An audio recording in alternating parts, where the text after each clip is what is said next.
Welcome to Gnomely 14, the 14th episode in my gnome-themed Area Lock Ironman series. Since March of 2019, my goal has been to unlock and complete Monkey Madness 2, leaving my areas only to do the prerequisite quests and one level requirement. Just like episode 9 of this series, this episode is going to be about Hunter. Back at the start of my account, I bought 5 box traps with me to my areas as a way to catch chinchompers when I got the Hunter level for them. But botting ruined that, and that made Eagle's Peak quest a requirement to use the traps. If you want to know more about why I'm completing Eagle's Peak, make sure to watch my discussion video from October. I explain there why I'm making this exception, and I also talk about the future of the series. In episode 13, I had just finished my 80 fletching grind, unlocking the magic short bow, and also making me rich in the process. You may notice that we have here 6.8 thousand yew longbows, 1.5 thousand maple longbows, 2.2 thousand unstrung maple longbows, and of course the original 3.7k willow longbows that I had earlier. And we've still got 1.4k yew longbows unstrung as well. This is going to be an insane amount of money. Yeah, 4.6 mil in the price checker. What I'm going to do is take this to Apatoll and see how much money I get by selling 10 of each of them per world. Because what I'm going to do with that money is buy lore runes and start forcing magic training with telekinetic grab. I need to find a good place to cast telegrab in bulk. Hopefully there's a stackable item with a fast respawn timer that I can find. If not, it's going to be painful with me dropping stuff and picking it up with telegrab over and over again. But anyway, let's see how much money we get from an inventory of stuff. And I forgot where the hell I put my Gregories, so we're just going to, like a noob, get this out the bank.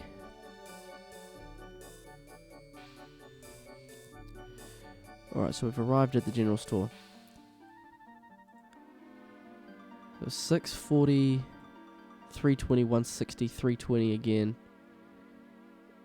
Alright, those are pretty decent prices. So let's slang 10 of those in, 5k. So that's 520 GP each. And blah, blah, blah, blah. Look at that, 13k per world. And now, if you check the prices on these, this is what they would have already dropped to in the Gnome Village Maze store just by the time I sold 5 of them. So what did you drop it to? Yeah, drop to 384. Yeah, you can't really sell more than that.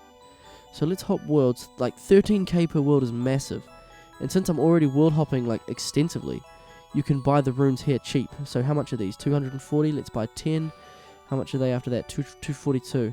Let's buy 50. How much is that? 252.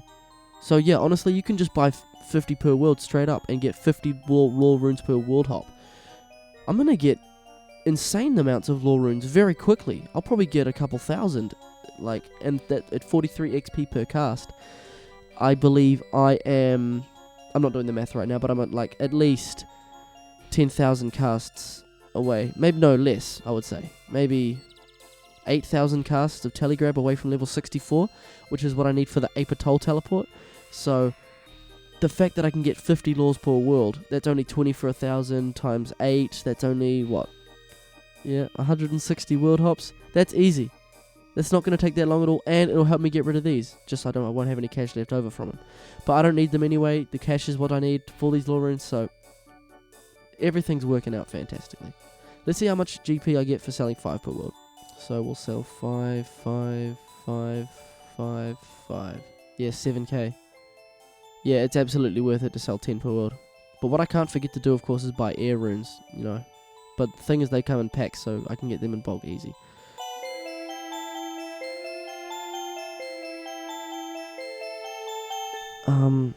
Don't sell 50 of these by accident, because you're going to lose a fuckload of money.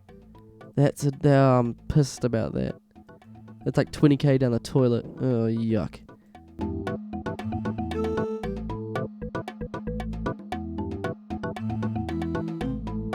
And I think we'll stop there at 1,000 casts. I don't want to go too overboard for now, obviously, because we have to see if it's even worth casting telegrab as a spell. And 1,000 is going to take forever anyway, and it's a nice clean round number, of course.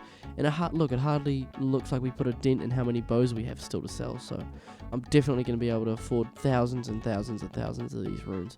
But actually, while I'm here, I'm going to go back to the crafting store and pick up me a bracelet mold as someone in the comments so kindly pointed out, I can get one here. I hadn't thought about it, but they're actually going to be useful for finishing off the slag grind. See, right there's a bracelet mold. Get a ring mold while I'm here. I think I might have all of these, I don't know, but just, may as well buy it. Using the opals and the red topaz in my bank, I can make, I believe it's the expeditious and the slaughter bracelets. I can use the slaughter bracelets to extend the tasks within my areas, which is useful, and expeditious to speed up the tasks that are outside of them. So, I don't have many of those gems, but hopefully it'll be a nice thing to have, and this bracelet mold lets me do that.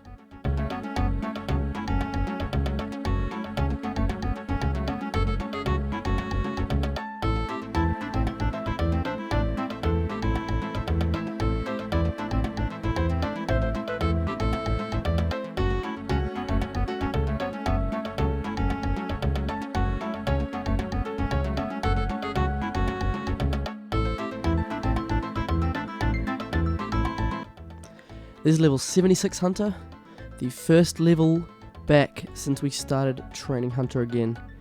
And it looks like it's a long way to 77, but compared to 93 it's nothing.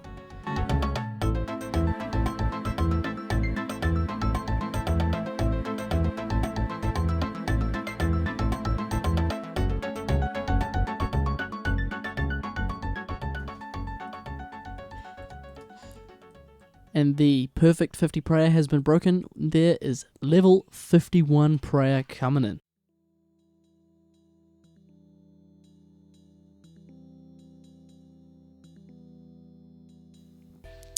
There we go. There is level 79 Hunter. We are one level away of lifting my self-imposed restrictions and doing Eagle's Peak. It has been a long grind. I'm not looking forward to these next 4 hours of falconry, but they're the last 4. So that's amazing. Let's get 80 Hunter. Just like me to miss 52 prayer, right? There is Smite unlocked, and it's completely useless, but it's a beautiful overhead prayer. Alright folks, watch this. There is level 80 Hunter. The second 80 stat on Gnomely, which I'm very happy to get. What do I unlock? 5 traps at once. And that's about it for me. But through my self-imposed area restrictions, I have decided now, of course, that level 80 Hunter is the level that I put down the Falcon. I will get out my box traps. I will go complete Eagle's Peak quest up until the point that I can place the box traps and catch Chompers to 93 Hunter. The date is the 30th of November 2020. I have about a month left if I want to get 93 Hunter by the end of the year, which was the goal I set for myself, of course. So, with that being said, I better get my A into G. Let's go do a fucking quest for the first time in 6 months. Oh, I am very hype right now. So glad to be done with falconry, because that grind there from 75 to 80 Hunter was stopping me from logging in pretty much altogether, just because I did not want to do it. It's the third 80 stat, not the second. I'm stupid. Alright, so we've got our Kibbit furs ready to go to make some spottier capes when I go to Varrock. Got this here ready to make some gloves of silence as well. I'm going to go get the item requirements for the quest now, which is really simple. It's just a swamp tar and a yellow dye. So I'm going to go to Draenor to get the dye, of course. Going to go to Lumbridge Swamp to get the swamp tar. And then other than doing the quest itself, that'll be the only area restrictions I have to break. And of course, here is our one-stop shop for any food-related items. That's 2 onions for the yellow dye, so I don't have to pick them outside of my area. That's another win.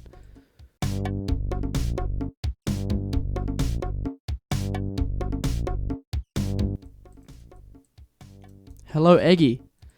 Last time I saw you, it was March 2019, which was a damn while ago now. There we go, yellow dye, swamp tar, 50 coins. That out of the way, let's get back to the stronghold and start doing Eagle's Peak. And last time I was here, I was doing Cook's Assistant that same day. That was a good day. Interesting how me playing that day, recording that, I've got almost 3k views on that video now. It was a terrible video too, man. The audio sounded bad, my voice, I had no natural commentary ability. I still don't really, but it was so much worse than it is. But people seem to like it, so that's really awesome. I'm just hoping that the rest of the episodes can get the kind of traction that that one did, because that has about 10 times the views that my other ones have, which is fine, but I'm hoping that these get more, because they're better. They're better videos.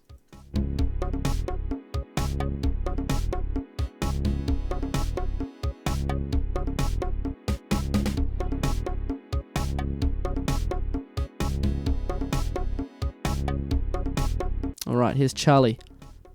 There we go. Eagle's Peak has begun. Now I'm very much hoping I don't have to fully complete it to get my box traps, because that's just going to really throw off the progression of the account. It will allow me to skip so many grunts that I feel like I should do to keep the area locked theme intact on Gnomely. Here's the Eagle's Peak quest. You only ever come here like once in the game, so it's cool to revisit it.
Alright, let's go to Varrock.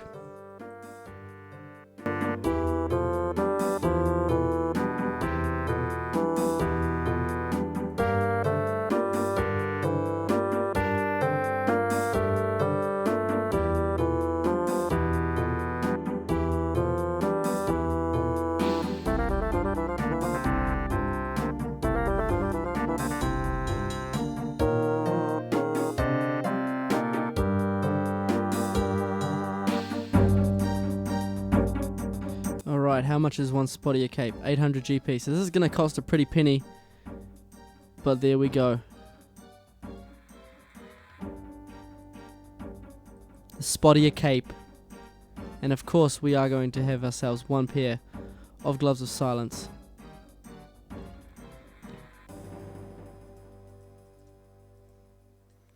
I am so happy to have this cape. This thing is beautiful. This is one of my favorite capes in RuneScape. No lie, I love this thing. And it's my best cape, and it's my best in slot cape now. It's got the same stats as the red cape, but with the negative 4.5 kgs. Which is fantastic, man. I love this thing. I am so happy to have this, man. But now that we have our eagle costumes, it's back to the quest. And back to get the box traps. And we are back home. Safe and sound with our new kit. Let's go compare to our old gear. Alright, so this is the spottier cape, which takes us down negative 4.5 kgs. Same stats as the red cape, so the red cape is now completely redundant, and I will be exclusively using spottier capes. And they match my outfit amazingly and look beautiful. I love this. So, what's our best gloves? Slayer gloves currently is what I've been using. And they have much better defensive stats than the gloves of silence, so I'll be continuing to use the Slayer gloves for combat. The gloves of silence will only ever be of use to me if I get, I believe, yeah, 75 thieving, which I don't know if I'm ever going to get, but I was like, I may as well make a pair while I'm there anyway, you know?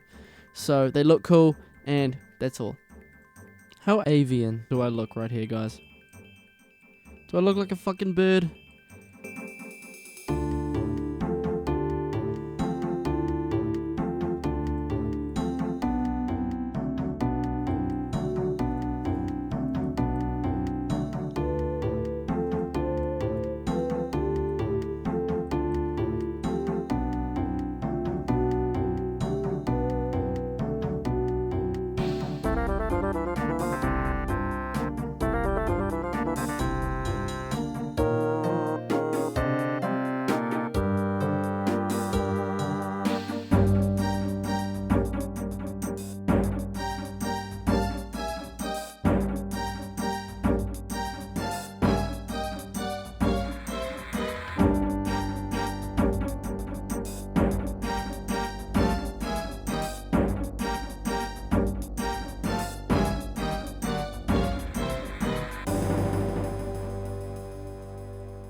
all 3 feathers. Let's go.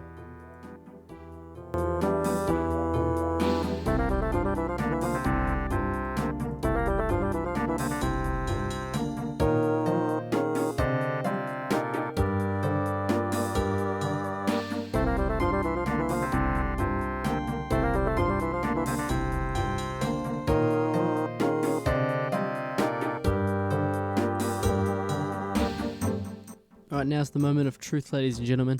This part here determines whether or not I'll be able to use a box trap without fully finishing the quest. So let's really hope that I can without. I really don't want to get 2 more quest points. I am so nervous, folks.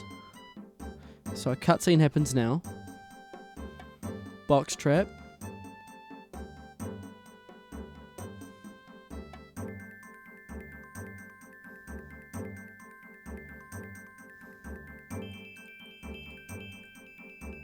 Yes! I can lay box traps now. So, I don't know if you can bank the ferret. I'm gonna keep that if you can. But I'm just gonna go check if I can catch chinchompas with this right after this. There we go. So please tell me I can catch a chin with this. Please, please, please. Yes! You can lay box traps. I didn't have to get the XP reward or the quest points. Come on, yo.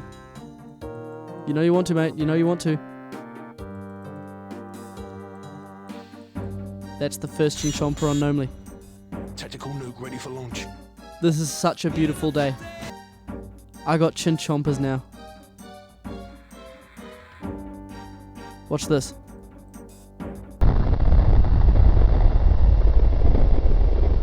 Bang! That's so amazing. Ladies and gentlemen, Eagle's Peak is done. I'm not going any further with the quest because I don't want the 2 quest points from it. I just wanted the ability to use the box traps. And of course the spottier capes. Those were just another amazing added touch there. But now, I can grind out 93 Hunter on chinchompas. Even if it's not as fast as falconry, it'll be so much easier for me. So much more AFK, so much less stressful, and I'll have a fat stack of chinchompas afterwards to boost my range very high with. So everything is just working out right now. It's been a long time since that happened, man. Back in May, I got blocked from doing all the quests. It's December 2nd now. So yeah, time to go train Hunter, I guess. See you guys in how the fuck long. Oh shit, I've got to catch 26.2 thousand of these things. Yikes. Oh, that hurts to look at. That's a horrible number to look at right there. 26,237 of them. Yikes. But hey, I'd rather do that than catch 30,000 kibits at falconry. Well, it looks like the Eagle's Peak requirement that was included to stop bots didn't really do much to stop bots, did it? Which just fucks me off that I had to go through that whole process, and here the bots are still botting. Thank you so much for watching. I was going to wait until 84 Hunter to make this video as I wanted to include a segment of catching ninja implings, but I decided against it as it's already been 8 weeks since my last upload, and I was just itching to edit and upload a Gnomely video. That is for sure what I'll be working on for the next episode, which is going to take me, of course, a couple of weeks. So if you don't hear from me again by the end of the year, I want to say thank you so much to anybody who has watched my videos in 2020. The solid month I spent playing in April did so much to rejuvenate my interest in the series and allowed me to get the ball rolling on a year of recording and making Gnomely what it is today. But also, every nice comment and amazing average watch time across all my videos have been just as inspiring, if not more so. To every subscriber, viewer, commenter, anything, thank you. This was a super fun episode to record and create, and I can't wait to keep going. If I don't see you by 2021, have a great Christmas and New Year's, and if I do see you, well then this would be pretty awkward. See you next time.